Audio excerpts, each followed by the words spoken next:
College Football Playoff Quarterfinals. And we wanted to talk about all four games. It's a fun podcast.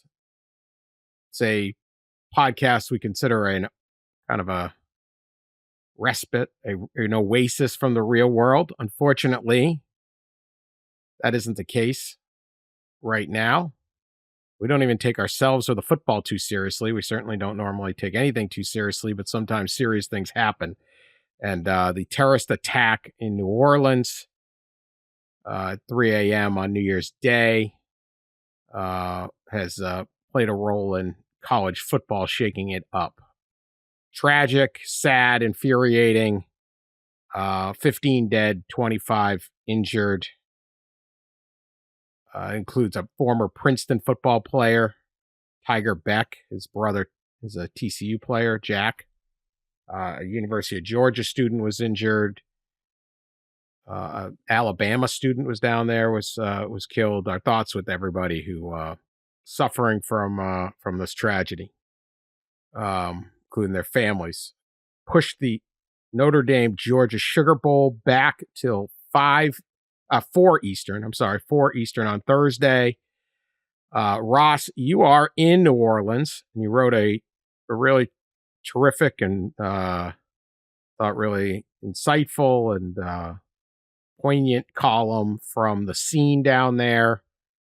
I don't want to spend too much time on this. I'd rather get back to this being a fun thing. But what was the mood in New Orleans today? And I know you walked right down by Bourbon and Canal and that whole area.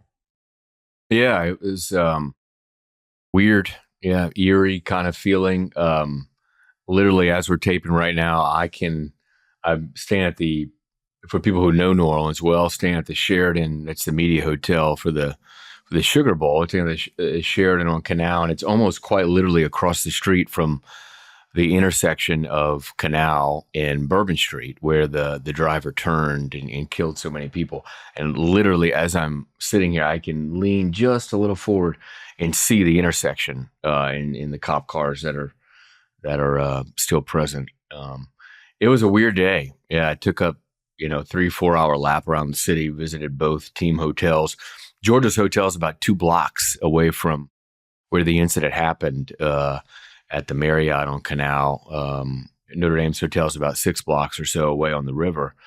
And, everybody was trying to keep themselves occupied. Plenty of places were willing to do that.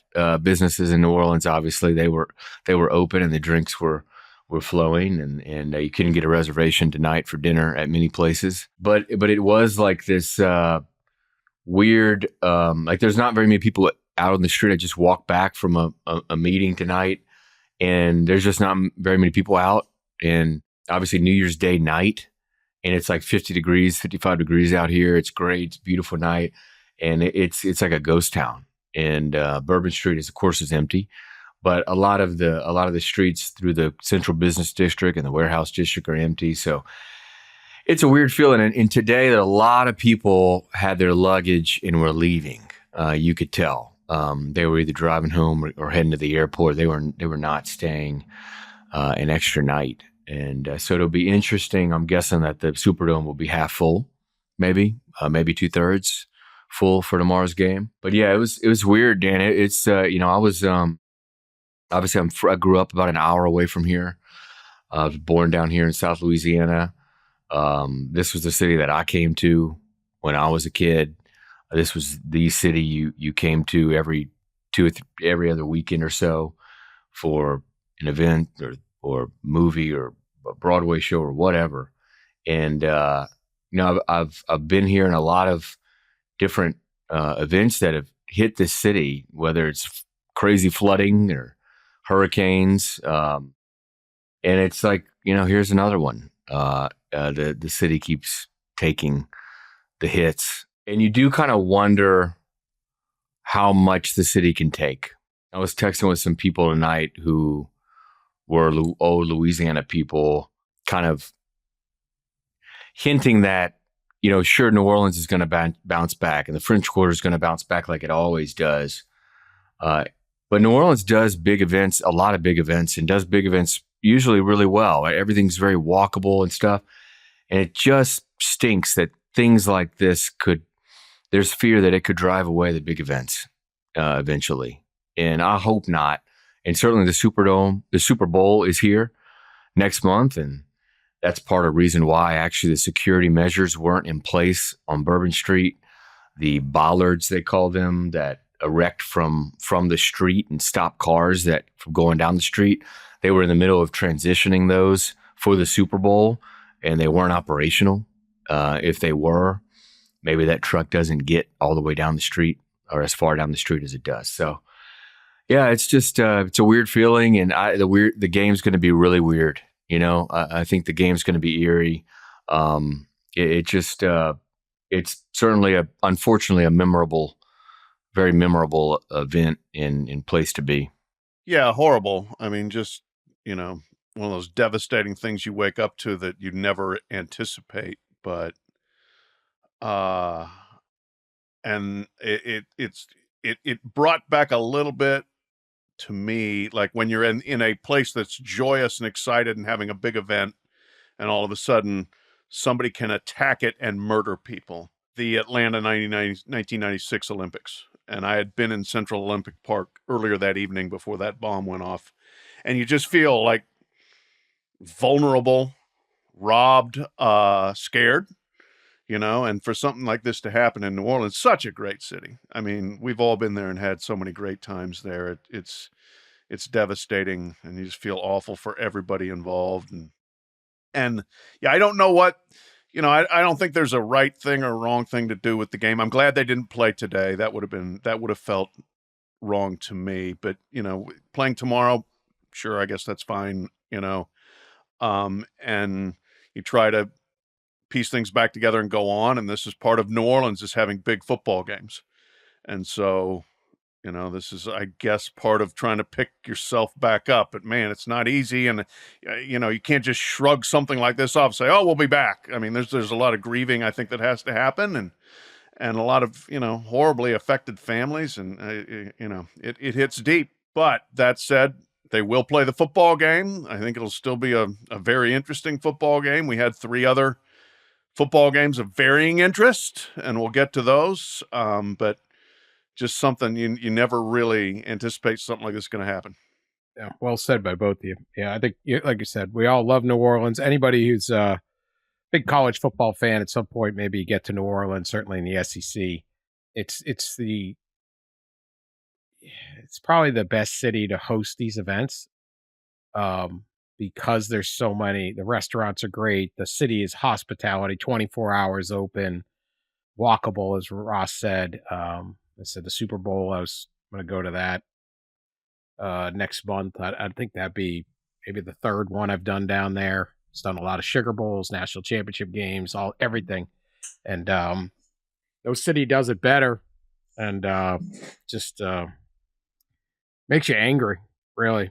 Makes you angry. I mean, this whole thing, people having a good time and people living life and enjoying life, and just we'll leave it at that. Just makes you angry. So let's talk football. All due respect to all of that, but as a lot of that news is breaking, the best game of these playoffs took place, and that was in Atlanta with Arizona State and Texas. Incredible effort by Arizona State to get off the mat.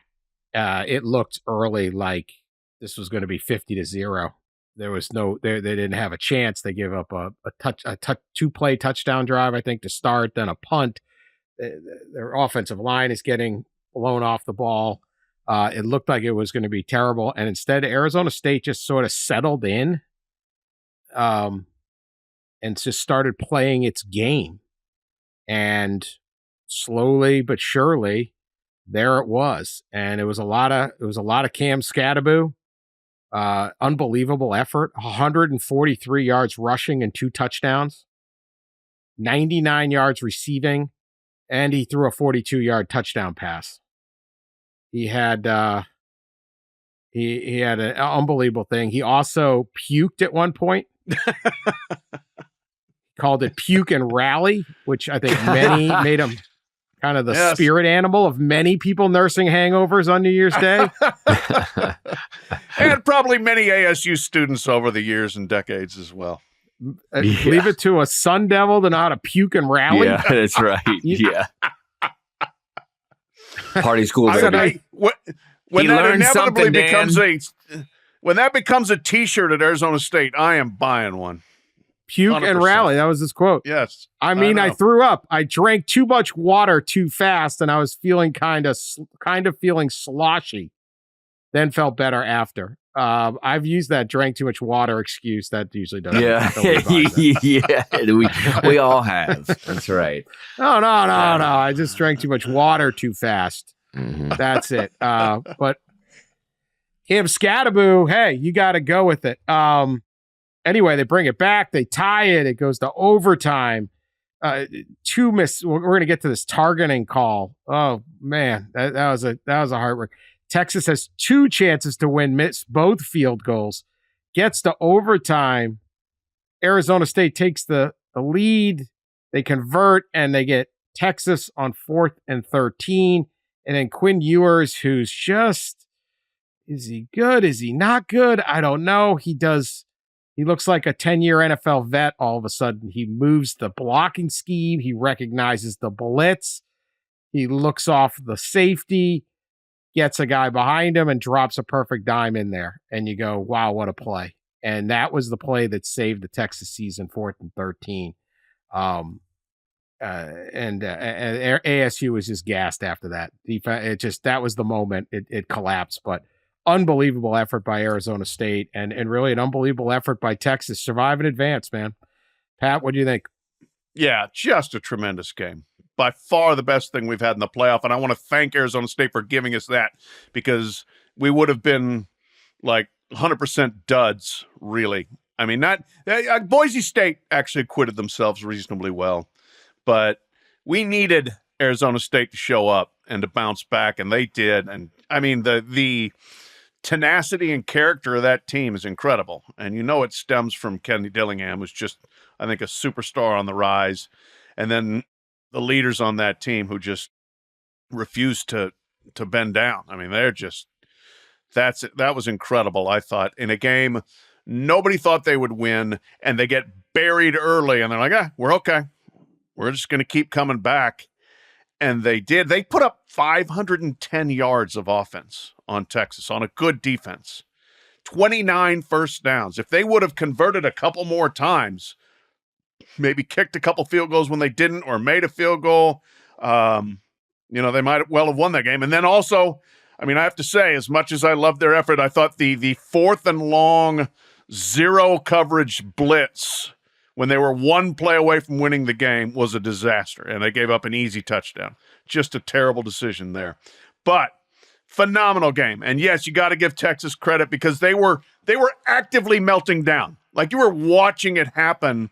They are committing penalties. They're committing turnovers. They're not covering people. They're not tackling. I mean, just one thing after another. And then, you know what? They kept coming. And that's Quinn Ewers' maturity. Because I'm telling you, there are many times when I just think he's unraveling, but he did not completely unravel and made some very big plays to keep him in the game.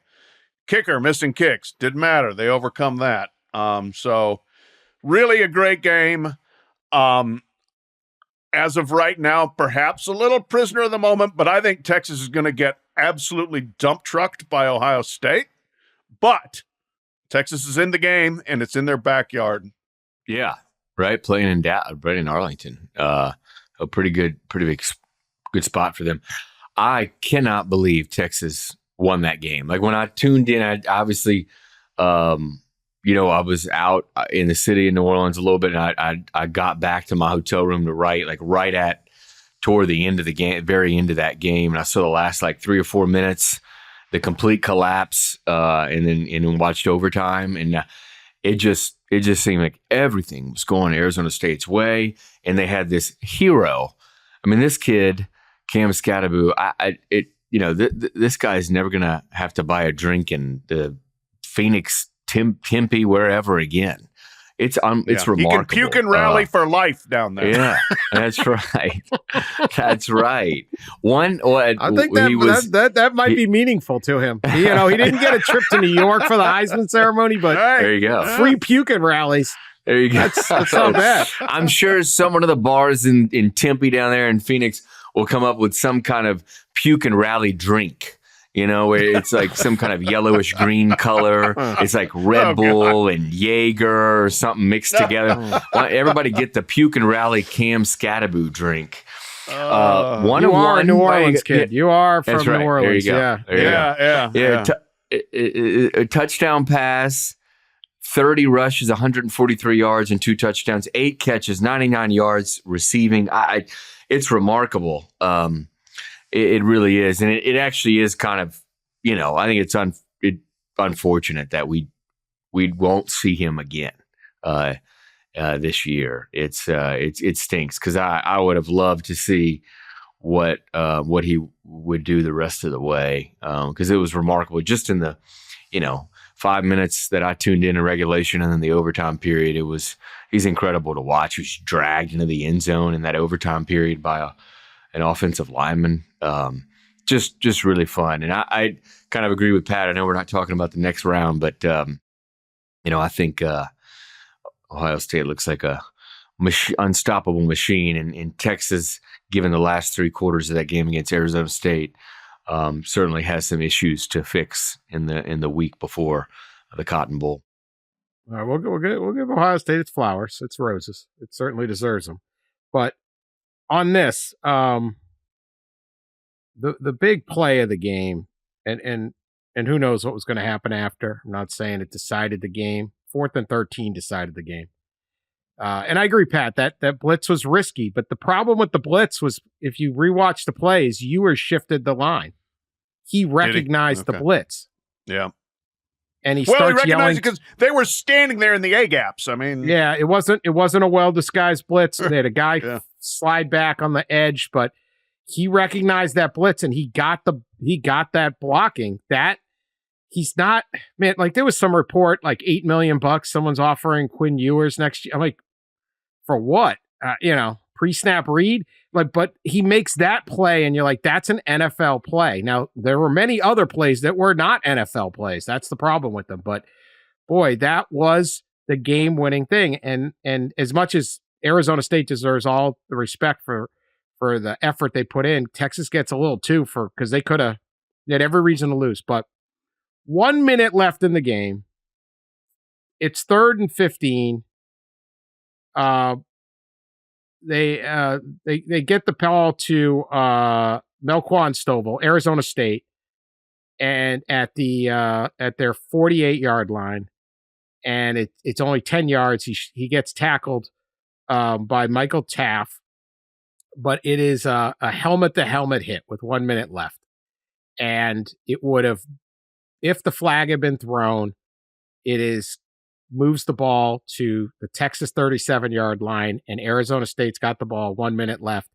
I think they still had at least 1 timeout, maybe 2. But whatever, they had a chance. Now, they did not have a great field goal kicker. I'm not saying they would have automatically won, but this was an unbelievable play.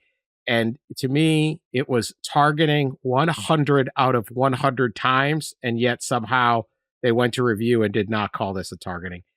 Pat, your thoughts? I don't know what targeting is. I don't know what targeting is, Dan. I don't think any of us Kenny do. Dillingham. Kenny Dillingham, afterwards said he didn't know what targeting is either. I don't think any of us really know what targeting is. Well, it's that. They call that every time. I'm not even in favor. Like, I think the targeting is too, like, what are you supposed to do? Was it on purpose? No, there was all of that, No. but Especially this was targeting. It was a tip ball, which also changes the dynamic of the collision too. Now, so you can hit him, not head to head, though. All right. So also, there's no explanation that I know of. We got nothing from the refs. Right. No, and that's where's the pool reporter, please? Somebody get a Come on, Chick-fil-A. It's not Anyway, Sunday. You could have got this quote. I'd like a spicy deluxe and an explanation of the non-targeting. Yeah. That's right. Yeah. No, so I was watching that in the press box at the Rose Bowl with Bruce Feldman and Ari Wasserman, and maybe we don't know. I literally don't know what targeting is, because we all said, I don't think it's targeting. And we probably misinterpreted the rule. We were probably wrong. Because you thought it wasn't? Yeah, initially. The thought being no launch, no hitting with the crown of the helmet. But if it's a defenseless receiver, that really doesn't matter. It's still a forceful blow to the head or neck. So we were wrong. I was dumb enough to tweet that. The other two guys I don't think did, but we all were of the same opinion on the play at the time. But that was targeting. It should have been called targeting. And if the point of the game is to keep players safe from violent hits to the head, that's exactly what that was. It's their rule. And then they reviewed it. I was just like, what happened? I wasn't really in favor of it, because you don't want a game decided on that. No, you don't. That's what I was about to say. The last thing I would want is... That's not the point. I know. But it would have stunk. Like, if the game was decided on that, it would have. But it is a rule, and the games have been decided on that in the past. It's also decided when you don't call it. Right. Yeah. Exactly. The Miami game earlier this year. How about Miami Cal? Remember that one? Yeah. But that's where we don't know what targeting is. The officials would help themselves if they explained, okay, this was the criteria we saw and what we didn't see, and this is why we ruled that way. But with no explanation, we just figure everybody immediately figures the fix is in favor of Texas, which is not accurate, but still, that was the immediate assumption by I don't know how many million people. I saw the refs leaving with bags of Chick-fil-A. They were waffle fries falling out of the bag. Texas oil shares, both. Yeah, I don't know what. I was well. Looked like I was just like, but you know what? That's gonna do. To me, and we talked about this, I think on the last pod extensively, and I wrote about it a couple weeks ago a lot. Like, it was really big. These two games with Arizona State and Boise were really big in the grand scheme of things when it comes to the CFP format and all those discussions. And you know what? Both teams hung in there pretty well. And as Pat said, acquitted themselves pretty well. I know they ended up both losing, but, and we still might get a change, as we've discussed now for a month, about the seeding and the commissioners talking about ranking or seeding the teams based on ranking instead of the championship buys, the conference championship buys. Like, I still think we probably get that change eventually. But I thought it was a good showing by both of those teams. I know we're going to talk about the Fiesta Bowl here in a minute, but it was good to see them put up the fight that they both did. Absolutely. I thought Boise, it looked like they were going to get beat 50-0 too, and they hung in there, and it ended up 31-14, and they were the underdog. Like, they were not the better team, but they had that one. They had a hands to the face penalty, call back a touchdown. They had they were in that game. Goals. Yeah, they had their moments where you've got a chance to pull this upset, and they acquitted themselves well. I agree. I think I do not like Boise State as a 3 seed, but the idea that we should just it should just be Big Ten SEC. I mean, we just watched Alabama and all these other teams not do anything in their bowl game and threw up on themselves. My God, the puke and rally, except without the rally. Yeah, no rally, puke and no rally. You gotta be able to do a 2-part play there. Yeah, I mean, I thought they did, and they both acquitted themselves really, really well. And I think that's a big thing. We'll talk more about this right after the break. Introducing Daily Draw, the latest free-to-play game from Yahoo Sports. Daily Draw gives you a pack of 6 prediction cards every day based on the day's biggest sporting event. Download or update the Yahoo Sports app on the Apple App Store or Google Play and join the action with Daily Draw today. Okay, let's talk a little bit of that Boise State Penn State game since you brought it up. Same deal with like as I was saying, they were going to get blown out, and then they were able to put it together. Excellent game by Penn State though. Drew Allard 3 touchdowns. Katron Allen and Nicholas Singleton were tremendous. 134 for Allen, 87 and a touchdown for Singleton. Incredible touchdown catch by Tyler Warren. And then that defense just was all over Ashton Jeanty. They were not going to let Ashton Jeanty beat. He had some nice plays, sometimes he had a nice play getting 5 yards, but hit 104, but it took 30 carries. A lot of it went to Maddox Madsen to do. It was just a better thing. Go ahead, Pat. You were there. What were your thoughts on it? Pat was at both the Fiesta Bowl and the Rose. Right, and I was really struck and kind of reminded of the state of things by the incredible joy that Penn State had. I think we sit there and kind of dispassionately view things and say, well, yeah, they're supposed to win. They're favored by double digits, and they won by double digits last time, and now it's on to Miami. I mean, they were so happy and so excited that they won this game. And, oh, yeah, they haven't been in the playoff before. This is Penn State. We have said it. You guys have both said it. The expanded playoff was made for Penn State. The good team that can't quite get over the hump and get into the 4-teamer. Well, now here you are. You're in the 12-teamer and you got a chance and you're winning games and you've never been here before. And they were just so elated and tickled. And it was just really kind of fun to see them. And the reaction. And they're not going to apologize because the bracket was goofy and gave them the road that it did, right? And they don't have to. They shouldn't. But we'll see. We'll find out for real. We go back to the old Penn State conundrum in the Orange Bowl against either Notre Dame or Georgia of now you got to win a big game against a team that's as talented as you are. So that'll be the next step. But to totally shut down Ashton Jeanty with Abdul Carter playing maybe a quarter and a half. And I think the injury to him, the defensive end, who's the best defensive end in the country, is one to watch because the vibe there was not positive as far as like what his participation may be on the injury. So, but to do that was incredible. Tyler Warren, freaking unbelievable what he did. And that defense is really, really good, even with Abdul Carter not playing. So they've got some people, they've got some parts.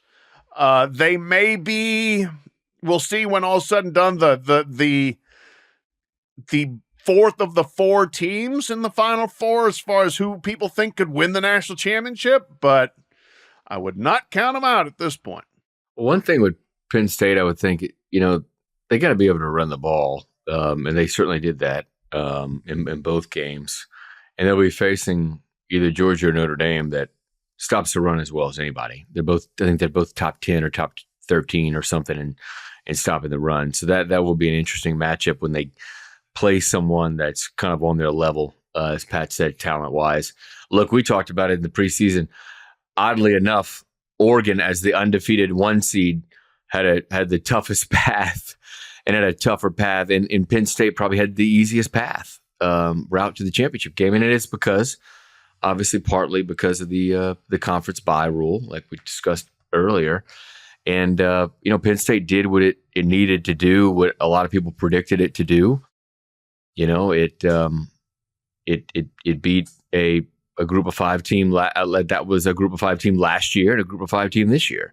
And now is the real test down in the Orange Bowl in Miami to see what they've really got. Because either Georgia or Notre Dame will probably roster-wise be just as good, if not better, especially if Georgia talent-wise. So that'll be interesting. I caught most of that game, but I was actually out in the quarter. There was a lot of people in the bars in the quarter rooting for Boise, of course. And that was kind of cool to see, right? Everybody's rooting for the underdog, rooting for the G5 program.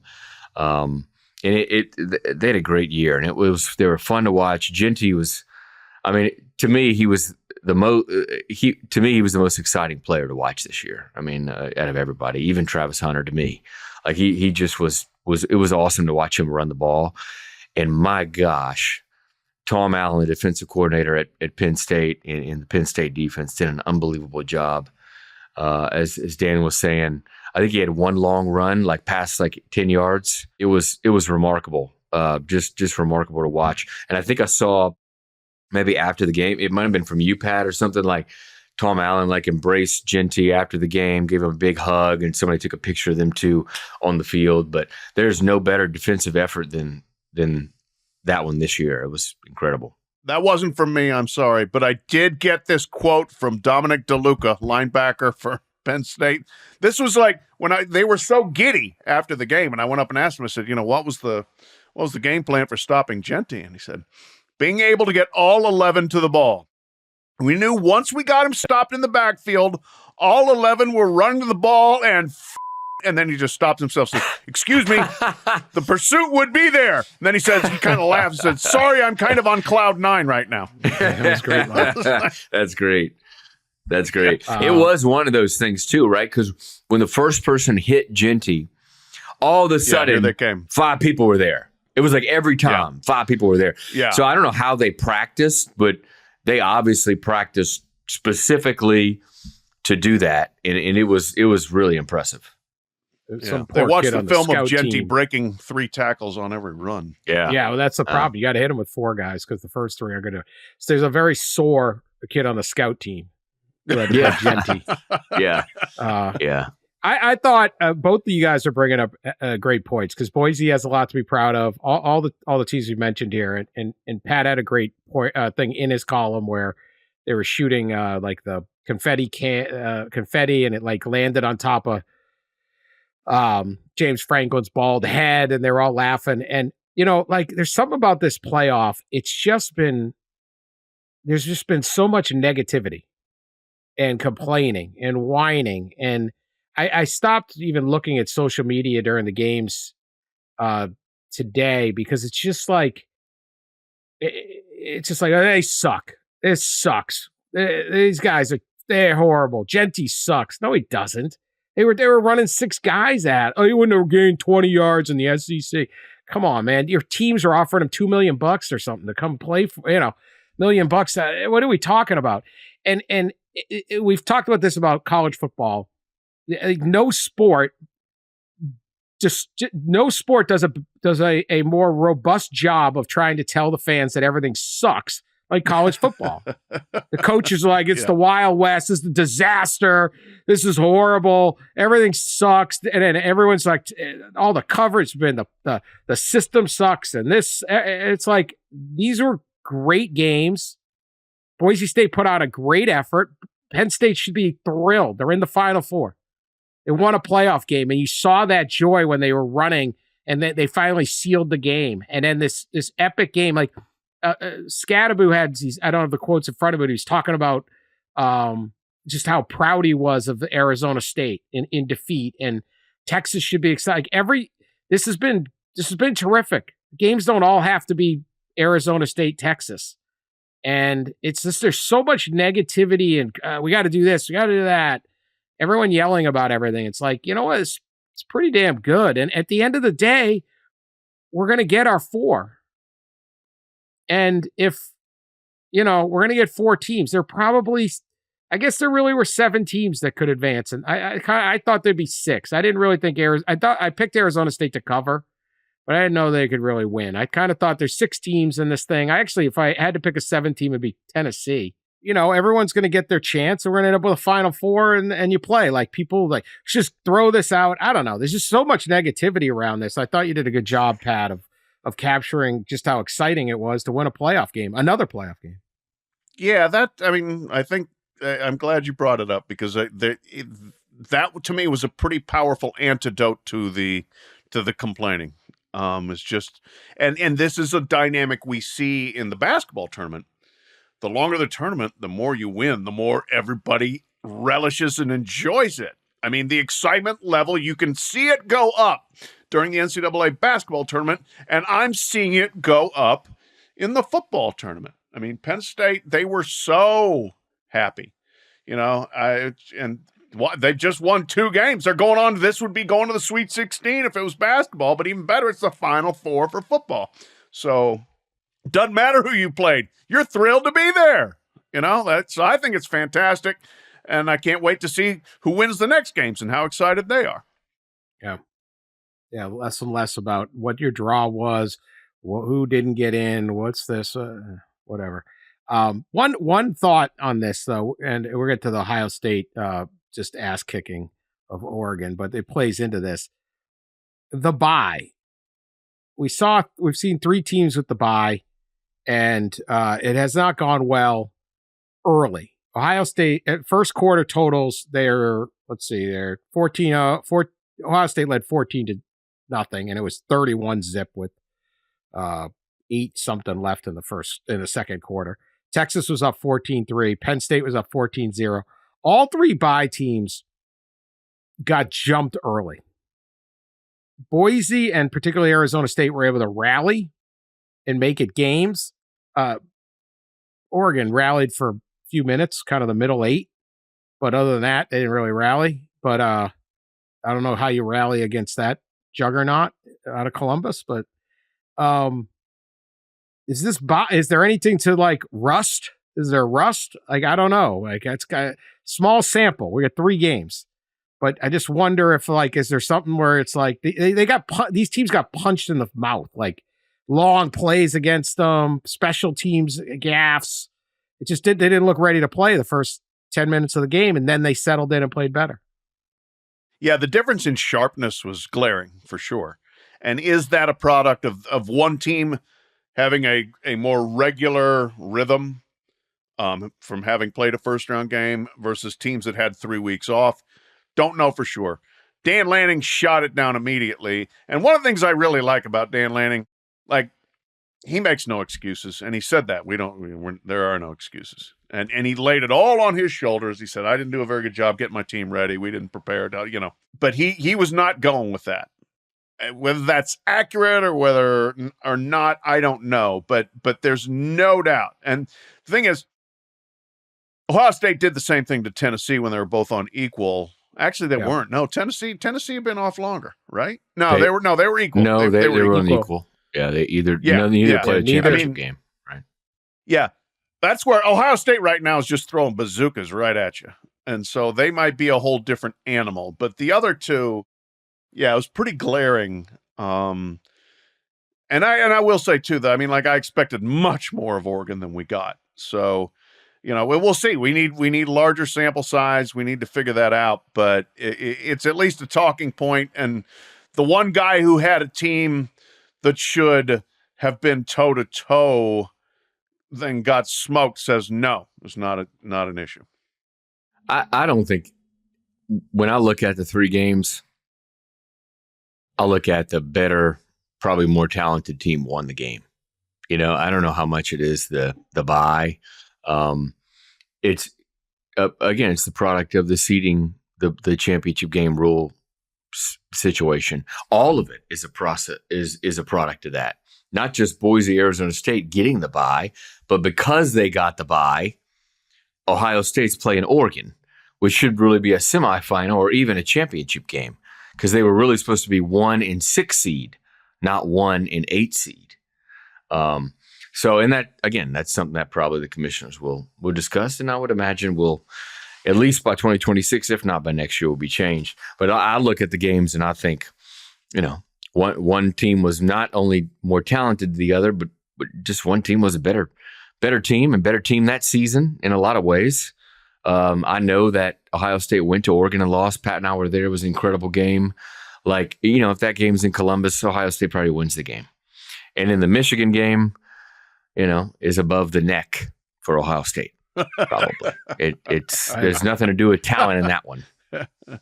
Every game since Michigan makes, when I said that was the worst coached game I've ever seen, yeah, I feel more strongly that was the worst coach game. Yeah, no, but it was a pretty strong statement, but it's being backed up. Yeah, 500 total yards on 57 plays. They averaged 8.8 yards a play.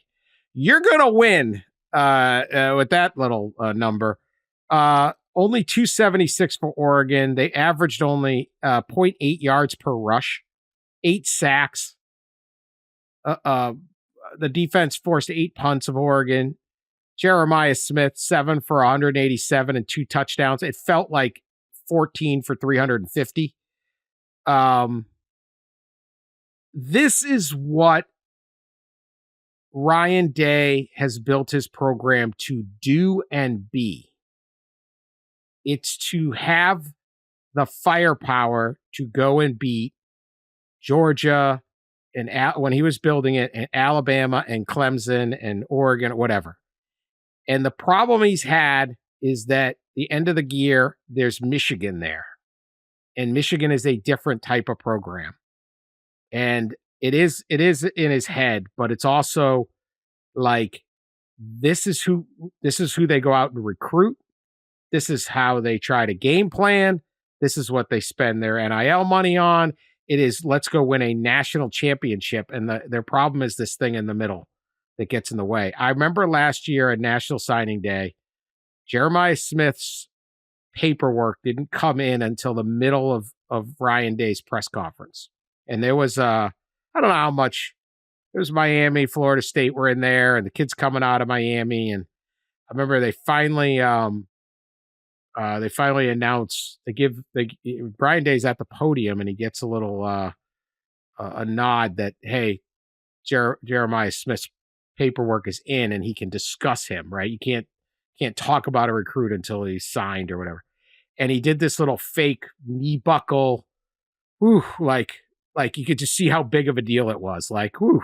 And I was watching this game going, yeah, I can see why he had a massive sigh of relief, because this is who they go get so they can do things like this in the playoffs. And I think that's how he's built his program, even though he talks about how we built the program to beat our rival team up north.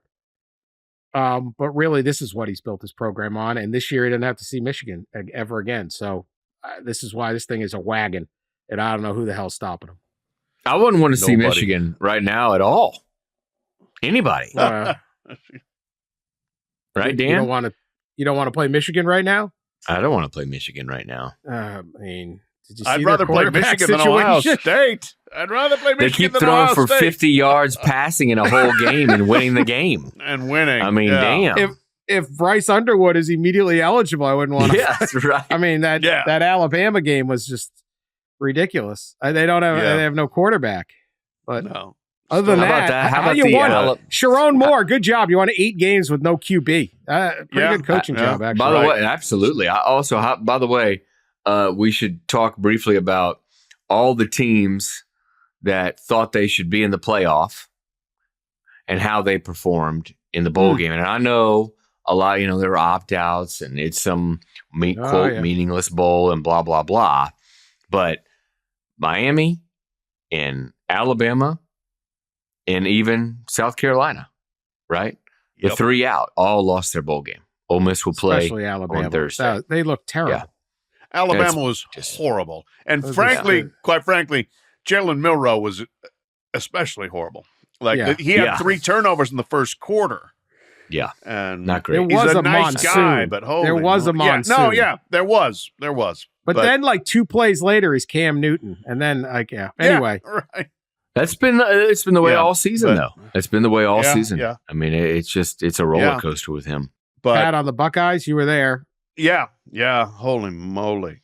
I mean, and I've been there for both playoff games, and I was there for the Michigan game, and I can't believe this is the same program coached by the same people, because the game plan and the stress and the dread and the tension from November 30th is just gone, and now they are gonzo attack. Our skill guys are better than your guys. We're going deep. We're chucking. I mean, it's amazing, the transformation, which when you have the worst coaching job ever, you can learn from it and say, let's actually do the right thing, and they have. But Jeremiah Smith, oh my God, he's unbelievable. That dude, Dan Lanning said he's NFL ready, and he's a freshman, right? And his ceiling may not, maybe his ceiling's not as high because he's so physically mature at this point. maybe he's like Marvin Harrison, I thought improved dramatically in college, and maybe he won't, but oh my God, him as a freshman, he's the best receiver in the country right now as a freshman. He's incredible. But also Ekbuka, and they got other weapons, and Will Howard has been great 2 games in a row. Running backs have been great. Remade, refurbished offensive line has been great. Pass rush has been great. Everything about him has been great, and that's why they're going to win the national title now. I don't even think it's close. Well, Jeremiah Smith, Pat, I mean, you and I were sitting next to each other during the playoff game against Tennessee. Yeah. And somebody in the press box, I don't remember who it was. I wouldn't want to out them anyway. But I overheard them say Jeremiah Smith should move to Maui for 2 years and train and just not play college football because he's going to be a top 5 pick no matter what immediately, And I'm just waiting. Or he should be Maurice Claret and challenge the draft rule. That's what I was about to say. I'm waiting for somebody to challenge that again, right in this era, and he's somebody that certainly would be in position to do that. I got a better plan. We got call Mrs. Ellison 4. How much will you pay me to either play in Ann Arbor or move to Maui and play for nobody? Yeah, Michigan should pay him to go away. That'll be the next level. When we're doing that, I will agree it is a Wild West. When we're doing that, there's something wrong. That would finally be the Wild West. That would be the cap on my free market principles. But I would call Mrs. Ellison 4 and see what's up. How much money do you think it would cost to get Ohio State star freshman receiver to flip to Ann Arbor?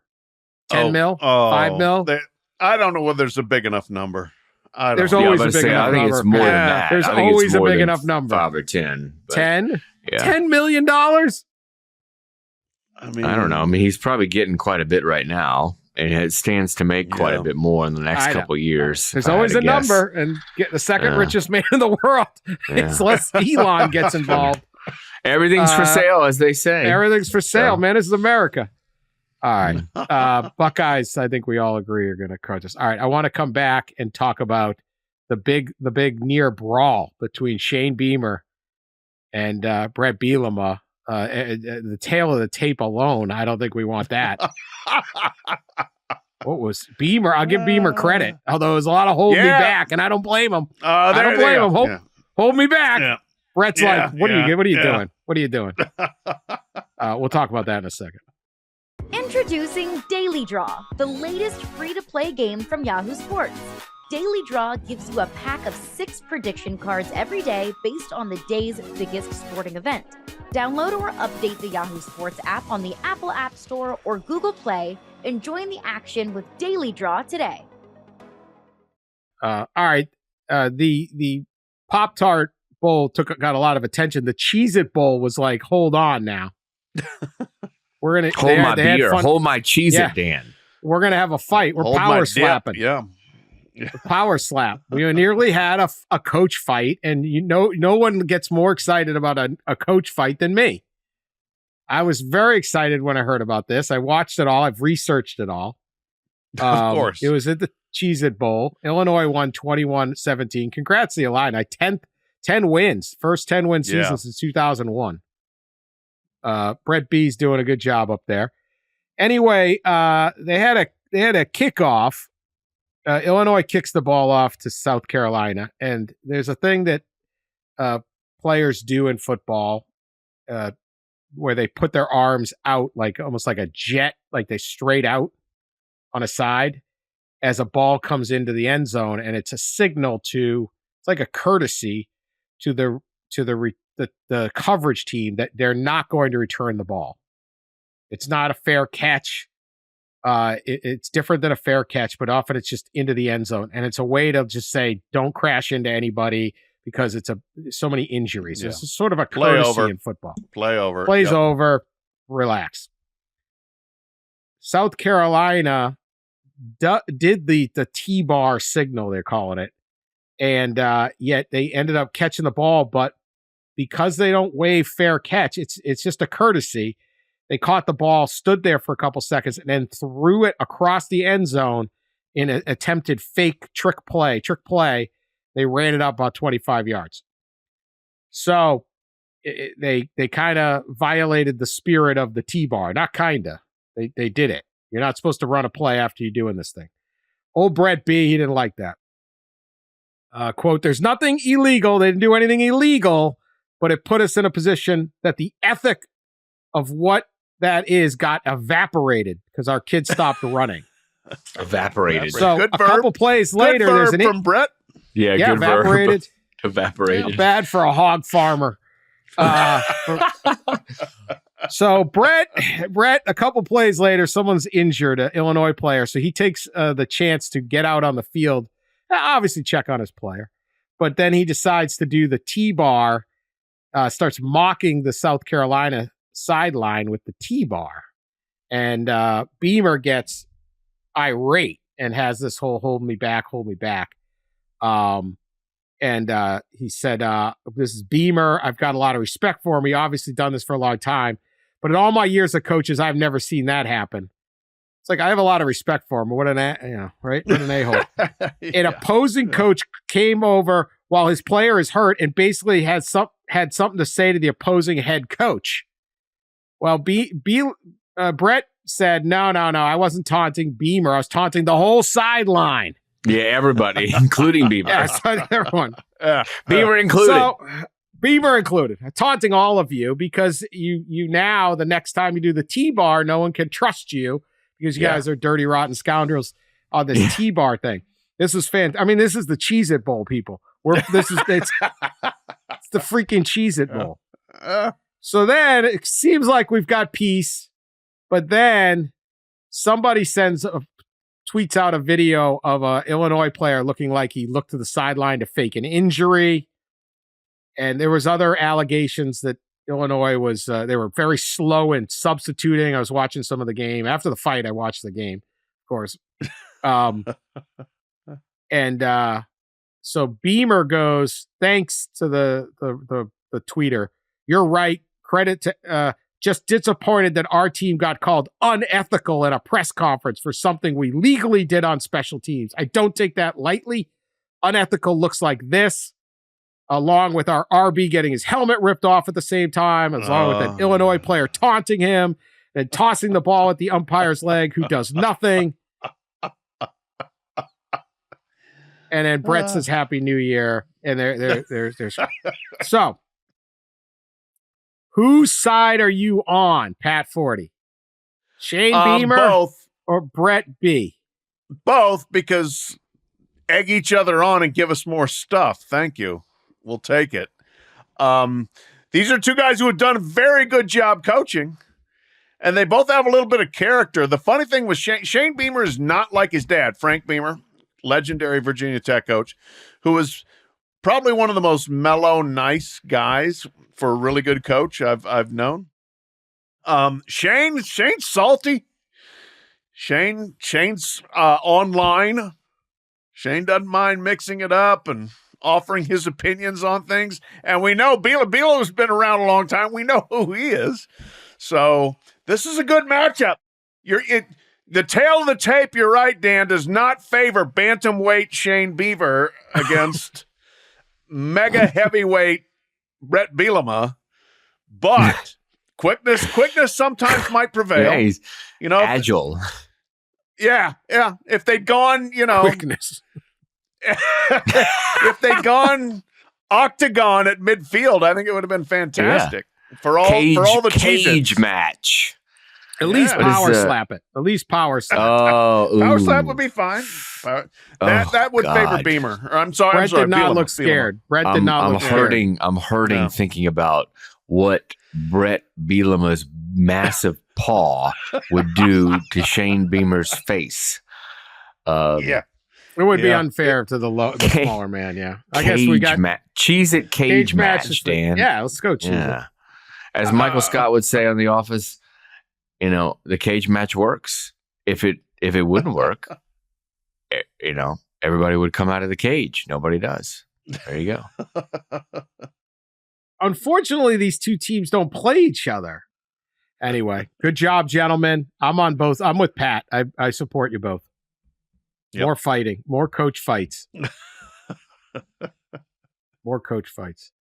All right, that is our show. We're going to do another one after the Georgia Notre Dame game. Hope everyone's having a good new year, and we appreciate you listening, watching, and sharing us on social media, leaving us nice reviews, things like that. We will talk to you later.